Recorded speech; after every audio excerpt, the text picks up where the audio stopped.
بسم اللہ الرحمن الرحیم۔ السلام علیکم دوستو اس ویڈیو کے دو حصے ہیں۔ پہلا حصہ یہ ہے کہ کویسچن کیا جاتا ہے کہ ڈاکٹر ذاکر نائک صاحب پاکستان کیوں نہیں آتے۔ دوسرا حصہ یہ ہے ایک عورت نے ڈاکٹر ذاکر نائک صاحب سے سوال کیا کہ مسلمان اپنے مذہب اسلام کی دعوت کیوں دیتے ہیں جبکہ ہندو اپنے مذہب کی دعوت نہیں دیتے۔ تو پہلے سوال کی جانب بڑھتے ہیں۔ ڈاکٹر ذاکر نائک صاحب ہندوستان کے ایک معروف مبلغ اور سکولر ہیں اور آپ اپنے خطبات اور لیکچر میں اسلام اور سائنس کے حوالے سے بہت زیادہ گفتگو کرتے ہیں اور یہ ثابت کرنے کی کوشش کرتے ہیں کہ اسلام نے آج سے تقریباً 1400 سال پہلے جو کچھ بتا دیا تھا آج کی جدید سائنس اس کی تائید کرتی نظر آتی ہے، اور یہ کام وہ زیادہ تر غیر مسلموں کو اسلام کی دعوت دیتے وقت کرتے ہیں تاکہ ان کی عقل اسلام کی حقانیت کو تسلیم کرتے ہوئے اس کے سامنے سرے تسلیم خم کر دے۔ اس کے علاوہ وہ کروڑوں ہندوؤں کے درمیان کھلے چیلنج اور کھلے آسمان تلے جرت کے ساتھ دل میں غیر مسلموں کا درد رکھتے ہوئے باطل کا سامنا کیا کرتے تھے، یہاں تک کہ ہندوستان کو خطرہ لاحق ہو گیا کہ اب ہندوستان میں اسلام زیادہ تیزی سے پھیلنا شروع ہو گیا ہے۔ دوستو آج کی اس ویڈیو میں ہم آپ کو بتائیں گے کہ آخر وہ کون سے اسباب تھے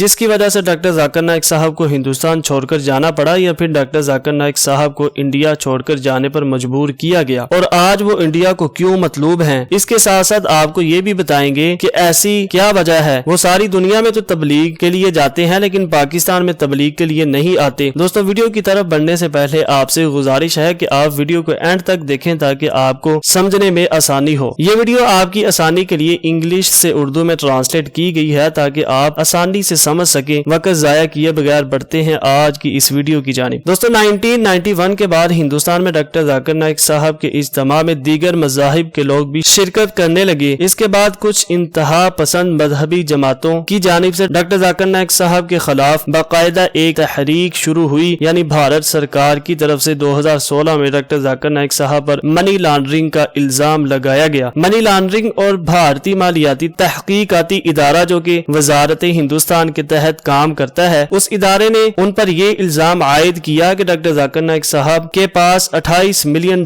کے اثاثے آخر آئے کہاں سے۔ یہ تو حقیقت تھی کہ یہ پیسے باہر سے ہی آئے تھے اور انڈیا اسٹیٹ بینک سے منظور ہو کر ہی آئے تھے۔ کیونکہ ڈاکٹر ذاکر نائک صاحب کو انڈیا میں بین کرنا تھا لہذا تحقیقات شروع ہوئی۔ کیونکہ ڈاکٹر ذاکر نائک صاحب حق پر تھے، کسی قسم کا جھوٹ نہیں تھا، اس لیے انہوں نے سب معاملے کا ڈٹ کر مقابلہ کیا اور پریس کانفرنس کی اور تمام اثاثوں کے ثبوت دیے۔ ان اثاثوں میں پونا کے 20 فلیٹ اور بینک بیلنس بھی شامل تھا، اور الزام یوں لگایا گیا تھا کہ اسلامی ممالک کی طرف سے مسلمانوں کے لیے دفاعی اور رفاہی کاموں میں دی گئی مدد سے یہ اثاثے بنائے گئے ہیں۔ اور دوستو تحقیقاتی اداروں نے ڈاکٹر ذاکر نائک صاحب کے قریبی ساتھی نجم الدین جو کہ سونے کا کام کرتا تھا اسے بھی گرفتار کر لیا۔ رپورٹس کچھ یوں جاری کی گئی کہ ڈاکٹر ذاکر نائک صاحب نے اسلامی ریسرچ فاؤنڈیشن ادارے کو مشکوک ذرائع سے عطیات حاصل کرنے اور جائیداد حاصل کرنے میں استعمال کیا ہے، اور اس رپورٹ میں یہ بھی الزام تھا کہ ڈاکٹر ذاکر نائک صاحب 2004 سے 2017 عمان، بحرین، سعودی عرب، متحدہ عرب امارات سے 65 کروڑ روپے وصول کیے، اور یہ رقم ڈاکٹر ذاکر نائک صاحب کی والد، والدہ اور بہن کے اکاؤنٹس میں آئے۔ ان کا مزید کہنا تھا کہ اس رقم کا اصل ذریعہ نامعلوم ہے، اور یہاں پر سوچنے والی بات یہ ہے کہ یہ کیسے ہو سکتا ہے کہ بینک کا سسٹم یہ تو بتا دے کہ کس اکاؤنٹ میں کتنی رقم آئی ہے لیکن یہ نہ بتائے کہ یہ رقم آئی کہاں سے ہے۔ اور اسی الزام کی وجہ سے 2012 میں پیس ٹی وی کو انڈیا میں بینڈ کر دیا گیا، اور 2017 میں ڈاکٹر ذاکر نائک صاحب کا پاسپورٹ اسی الزام میں منسوخ کر دیا گیا کہ ڈاکٹر ذاکر نائک صاحب دہشت گردی سے تعلق رکھتے ہیں، اور پیس ٹی وی کے ذریعے ڈاکٹر ذاکر نائک صاحب مذہبی نفرت پھیلاتے ہیں۔ دوسرا الزام جو کہ سراسر جھوٹا تھا، یہ الزام ڈاکٹر ذاکر نائک صاحب کے خلاف بہت بڑی پلاننگ کے ذریعے لگایا گیا۔ الزام یہ تھا کہ ڈاکٹر ذاکر نائک صاحب نے پیغمبر اسلام کی توہین کی ہے، اسی وجہ سے جو شخص ان کا سر قلم کر کے لائے گا اس کو 15 لاکھ روپے انڈین کرنسی میں انعام دیا جائے گا۔ یہ اعلان ایک فیس بک پوسٹ کے ذریعے کیا گیا تھا جو کہ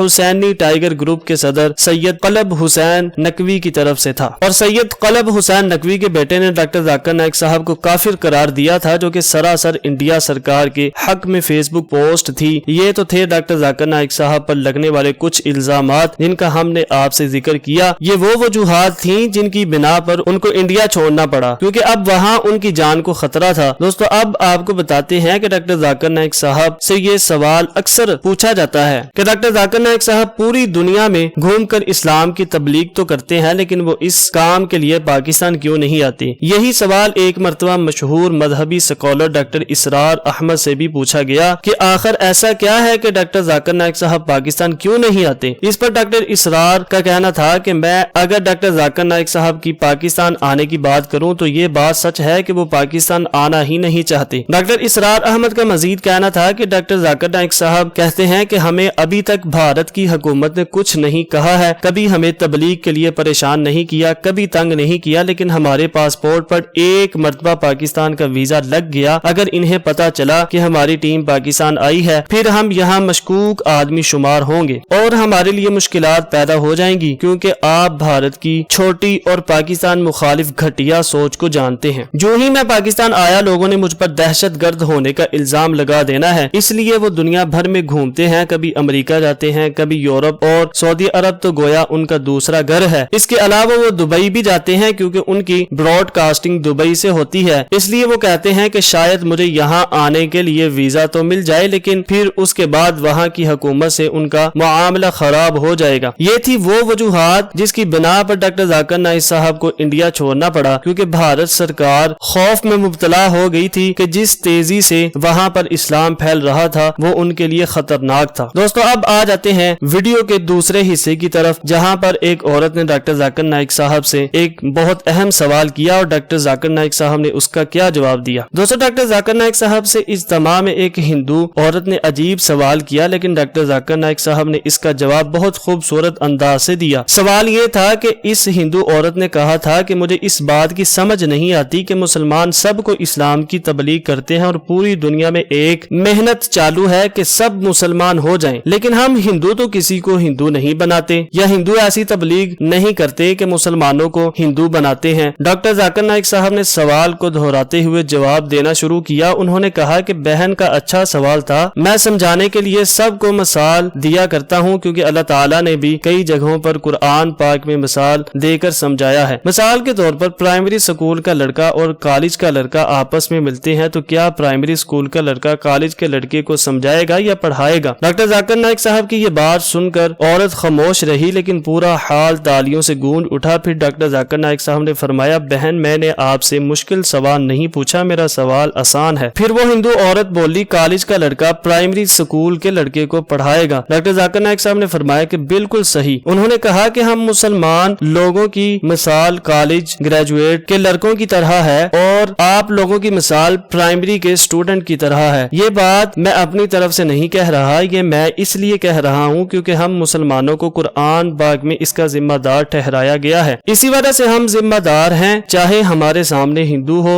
چاہے عیسائی ہو، چاہے پارسی ہو، ہم ان سب لوگوں کو اوپر لا رہے ہیں نہ کہ نیچے۔ اگر یہ سب سیدھی راہ کی طرف آئیں گے تو یہ سب جنت میں جائیں گے۔ ہم آپ کو جنت سے روک تو نہیں رہے بلکہ ہم تو صرف فائدے کی بات کر رہے ہیں۔ ڈاکٹر ذاکر نائک صاحب نے اس عورت سے پوچھا کہ بہن کیا آپ جنت میں جانا چاہتی ہیں؟ تو اس عورت نے جواب دیا کہ میں جنت میں نہیں جانا چاہتی۔ عورت کی یہ بات سن کر پورا مجمع ہنس پڑا۔ اصل میں اس عورت کو پیراڈائز کے معنی کا ہی نہیں پتا تھا۔ اس عورت نے کہا کہ میں تو صرف ہیون میں جانا چاہتی ہوں۔ ڈاکٹر ذاکر نائک صاحب نے جواب میں فرمایا کہ میں آپ کی کتاب سے آپ کو جنت میں جانے کے رولز بتا رہا ہوں۔ اگر آپ جنت میں جانا چاہتی ہیں تو آپ کو صرف ایک خدا پر ایمان لانا ہوگا اور اس بات پر بھی ایمان لانا ہوگا کہ اس کی کوئی مورتی نہیں، اس کی کوئی تصویر نہیں، اس کا کوئی شریک نہیں۔ ڈاکٹر ذاکر نائک صاحب نے پوچھا، بہن کیا آپ ایک خدا پر یقین رکھتی ہیں؟ اس عورت نے جواب میں کہا، میں ہندو گاڈ پر ہی یقین رکھتی ہوں۔ ڈاکٹر ذاکر نائک صاحب نے فرمایا کہ آپ کی کتاب جرمیڈ میں لکھا ہے کہ وہ خدا ایسا ہے کہ اس کی کوئی مورتی نہیں، اس کی کوئی تصویر نہیں، اس کی کوئی مثال نہیں، اس کا کوئی شریک نہیں، تو کیا آپ ہندو کتابوں پر ایمان نہیں رکھتی؟ تو اس نے جواب دیا کہ میں تو صرف اپنے ہندو کلچر کی فالوور ہوں۔ ڈاکٹر ذاکر نائک صاحب نے فرمایا کہ ہندو کلچر کو آپ مانتی ہیں، ہندو مذہب کو نہیں؟ تو اس عورت نے جواب دیا کہ میں تو ہندو مذہب بھی فالو کرتی ہوں۔ ڈاکٹر ذاکر نائک صاحب نے فرمایا کہ یہی بات آپ کی مذہبی کتاب ویداس میں بھی لکھی ہے۔ ڈاکٹر ذاکر نائک صاحب نے فرمایا کہ میں آپ سے ریکویسٹ کرتا ہوں کہ آپ ویداس کتاب پڑھیں اور میں آپ کو بتاؤں کہ انڈیا میں نے 3 دن ہندوؤں سے مناظرہ کیا۔ 2 دن کے بعد سپریم کورٹ نے فیصلہ کیا کہ یہ آخری موقع ہے، اس مناظرے کو ختم کرو، اسی رات میں ختم کرو۔ تو میں نے ہندو پنڈت کو موقع دیا کہ وہی بولے۔ جب وہ بولا تو پوری رات بولا اور